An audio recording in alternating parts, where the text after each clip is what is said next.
susuko. Di na bali mang gumarahe, hindi importante ang pagmamadali. Makukuha mo rin kasabay ng mga ngiti. Hayaan mo na yung mga puro lang salita, walang makakapigil lalo kung meron kang tiyaga. Maniwala ka lang, panahon lang din yan. Makakarating ka din sa tamang daan.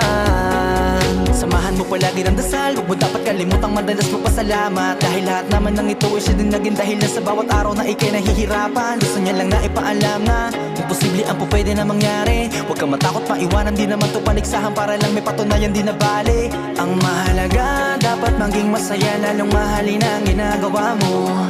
Sipagan mo lang kahit nakakatamad, itutuloy mo. Walang masama hanggat wala kang dinatapakan tao.